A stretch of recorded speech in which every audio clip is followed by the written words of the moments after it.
Bismillah, Assalamualaikum warahmatullahi wabarakatuh. Kami dari kelompok 1 yang beranggotakan Aditya Pujinur, Ahdan Sabil, Ayrestu, Anggia Siti, dan Meli Meliani akan mempresentasikan hasil diskusi kami mengenai tugas studi kasus sarana pengolahan limbah padat di Indonesia, di mana kelompok kami memilih TPST Bantar Kembang sebagai bahan diskusi yang akan disampaikan. Adapun poin-poin yang akan dibahas yaitu mengenai lokasi, kemudian jenis sarana pengolahan, teknologi pengolahan, jenis dan jumlah sampah yang diolah, mekanisme dan proses pengolahan, kemudian yang terakhir adalah hasil pengolahan. Lokasi dari TPST Bantar Gebang ini terletak di areal 3 kelurahan, yaitu Kelurahan Ciketing Udik, Kelurahan Cikiwul, juga Kelurahan Sumur Batu, di mana ketiga kelurahan ini termasuk dalam Kecamatan Bantar Gebang, Kota Bekasi. Luas area dari TPST Bantar Gebang ini sekitar 110,3 hektar, di mana area yang terpakai adalah 81,91%. Kemudian sisanya terpakai untuk jalan dan sebagainya. Nah, 81,91% ini terbagi ke dalam 5 zona, di mana zona pertama meliputi luas 8,3 hektar, zona kedua 17,7 hektar, zona ketiga 25,41 hektar, kemudian zona 4 11 hektar, dan zona 5 9,5 hektar. Nah, untuk detail pembagian wilayahnya dapat dilihat pada gambar yang tertera. Kemudian untuk jenis dan sarana pengolahan yang dilakukan sesuai dengan namanya, yaitu TPST, tempat pengolahan sampah terpadu, di mana kegiatannya meliputi pengumpulan, pemilihan, penggunaan ulang, pendauran ulang, pengolahan, dan pemrosesan akhir. Untuk sumber dan pengumpulan sampahnya sendiri berasal dari TPA DKI Jakarta. Kemudian untuk pemilihan sampah ini dilakukan secara manual dengan bantuan alat belt conveyor. Untuk selanjutnya yaitu lembaga pengelola. Tempat pengolahan sampah terpadu Bantar Gebang secara kepemilikan merupakan milik pemerintah Provinsi DKI Jakarta. Namun pada tahun 2008, pemerintah Provinsi DKI Jakarta melakukan kerjasama dengan PT Godang Tua Jaya dan PT Navigat Organik Energi Indonesia untuk mengelola sampah yang ada di Bantar Gebang tersebut. Nah, kerjasama tersebut dilakukan selama 15 tahun yang akan berakhir pada tahun 2023 nanti. PT Godang Tua Jaya bertugas dalam melakukan pengelolaan sampah mulai dari pemilahan, produksi olahan, sampai penanganan limbahnya. PT Godang Tua Jaya ini akan mengelola sampah menjadi produk olahan seperti kompos. Sedangkan PT Navigat Organik Energi Indonesia bertugas dalam mengelola energi listrik yang dibangkitkan oleh tenaga sampah sampai penjualan ke PLN. Selanjutnya yaitu teknologi. Teknologi yang digunakan dari TPST Bantar Gebang ini ada 3. Yang pertama teknologi composting, yang kedua daur ulang plastik, dan yang ketiga ada pengolahan sampah menjadi pembangkit listrik. Yang pertama, saya akan menjelaskan mengenai composting. Composting merupakan sebuah program untuk mengelola sampah organik menjadi pupuk tanaman dengan cara mencampurkan sampah-sampah dapur seperti sayur-sayuran, buah-buahan, dan sampah yang dapat membusuk lainnya dengan serbuk kayu atau daun kering dengan menggunakan perbandingan 1:1 ke dalam komposter. Nah, pembuatan pupuk kompos ini menggunakan 3 mesin, yaitu yang pertama ada rotary screen, yang kedua ada pan rotary, dan yang ketiga ada rotary clean. Rotary screen fungsinya itu untuk mencacah sampah organik yang sudah dipilah menjadi serbuk atau powder sebagai bahan dasar pupuk kompos. Yang kedua ada panrotari yang fungsinya itu untuk mengubah powder yang dihasilkan tadi menjadi butiran-butiran sampah. Dan yang terakhir ada rotary clean yang fungsinya untuk mengeringkan granula dalam waktu yang telah ditentukan sebelum pengemasan. Teknologi pengolahan sampah menjadi pembangkit listrik. TPST Bantar Gebang ini untuk mengolah sampah menjadi pembangkit listrik menggunakan sanitary landfill, sumur gas, dan teknologi pendukung lainnya seperti gas engine, fuel skid, flare stack, dan trafo. Sanitary landfill fungsinya itu untuk menimbun sampah. Dari penimbunan sampah tersebut, maka akan dihasilkan gas metan dengan menggunakan sumber gas metan tadi.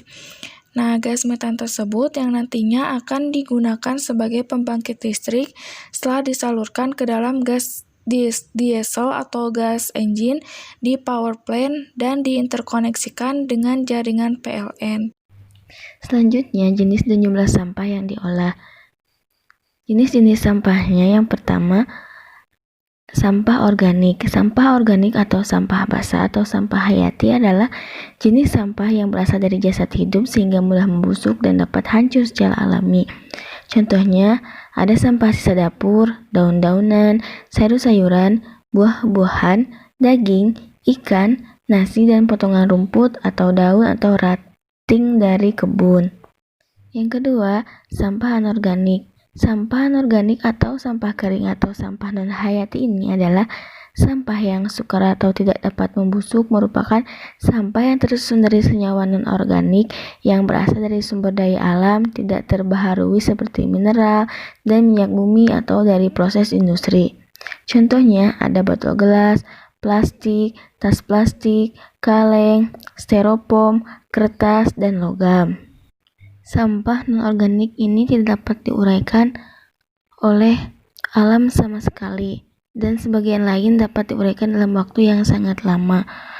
Mengolah sampah non-organik erat hubungannya dengan penghematan sumber daya alam yang digunakan untuk membuat bahan-bahan tersebut dan pengurangan polusi akibat proses produksinya di dalam pabrik. Jumlah sampah yang diolah diperoleh sekitar 1000 ton sampah organik diolah menjadi kompos, 100 ton sampah plastik didaur ulang, dan 300 ton untuk gasifikasi, dan sisanya diolah untuk sanitary landfill dan anaerob digesting sekitar 2000 sampai 4000 ton.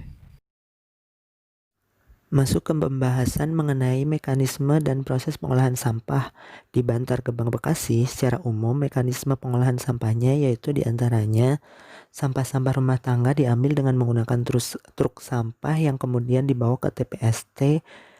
Di TPST ini sampah dipilah menjadi beberapa kategori, yaitu sampah organik yang dapat dimanfaatkan sebagai kompos, sampah anorganik atau plastik yang dapat didaur ulang, dan sampah sisanya dapat digunakan sebagai pembangkit listrik. Teknologi pemanfaatan sampah menjadi listrik di TPST Bantar Gebang ini yaitu menggunakan sanitary landfill, yang mana sampah yang ditimbun kemudian diuruk dengan tanah dan di atasnya ditutupi dengan geomembran. Dari sanitary landfill ini dibuat beberapa sumur untuk memperoleh gas metan. Gas metan ini dikompres ke dalam mesin diesel sebagai bahan bakar. Dari mesin diesel inilah menghasilkan listrik yang kemudian disalurkan ke trafo untuk dihubungkan ke jaringan PLN. Proses pengolahan sampah yang pertama yaitu pemilahan sampah. Setelah sampah yang sudah diturunkan dari truk sampah, kemudian dilakukan pemilahan sampah dengan menggunakan mesin belt conveyor. Penampakan dari mesin belt conveyor yaitu seperti pada gambar. Sampah dipilah-pilah menjadi sampah organik, anorganik, dan plastik. Untuk proses pembuatan kompos, setelah sampah dipilah dengan menggunakan konveyor pemisah, sampah organik dimasukkan ke alat mencacah. Sampah organik akan dicacah menjadi sampah berbentuk serbuk atau powder. Ini akan menjadi bahan dasar pupuk kompos. Dari powder ini dilakukan pengomposan dalam mesin pen rotary. Di dalam mesin pen rotary ini powder diubah menjadi butiran-butiran sampah atau biasa juga disebut granula. Setelah menjadi granula, proses selanjutnya adalah dikeringkan. Setelah granula kering, kemudian dimasukkan ke dalam rotary clean untuk proses pengayakan. Dari rotary kiln ini kemudian granula dimasukkan ke dalam kemasan atau di packing. Proses daur ulang sampah plastik ada sebanyak 100 ton per hari yang kemudian dicuci untuk menghilangkan kotoran yang menempel pada plastik. Sampah kemudian dikeringkan dan selanjutnya dipilah antara dapat didaur ulang dengan yang tidak didaur ulang. Berat sampah setelah dicuci dan dikeringkan sebesar 40 ton per hari.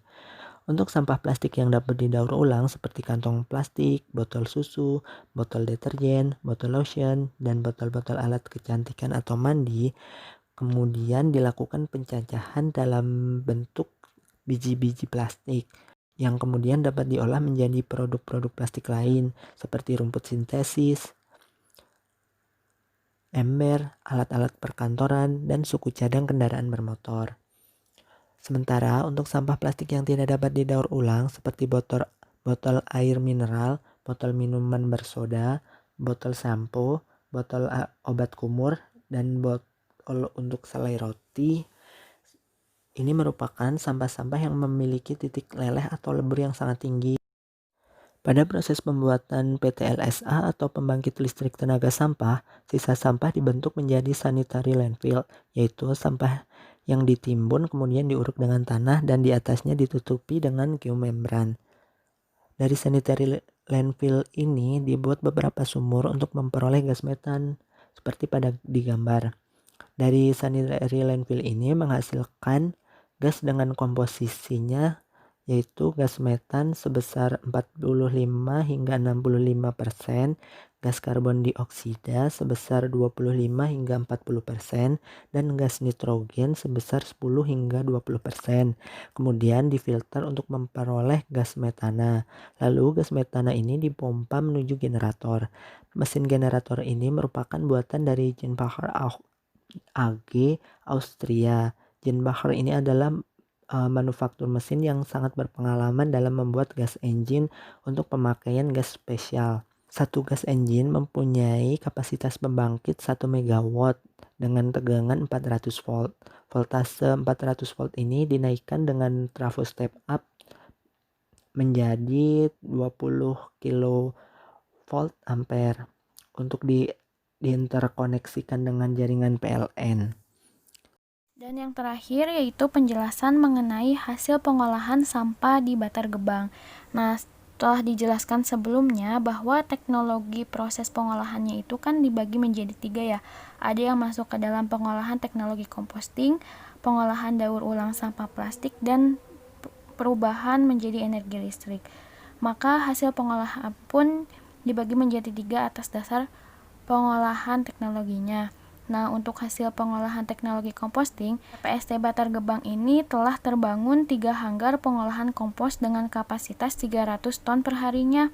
Hasil dari pengolahan ini didapatkan kemasan pupuk kompos menggunakan karung plastik dengan berat 40 kg. TPST Bantar Gebang memproduksi pupuk kompos sehari itu mencapai 100 ton dari 1000 ton sampah organik yang didapatkan.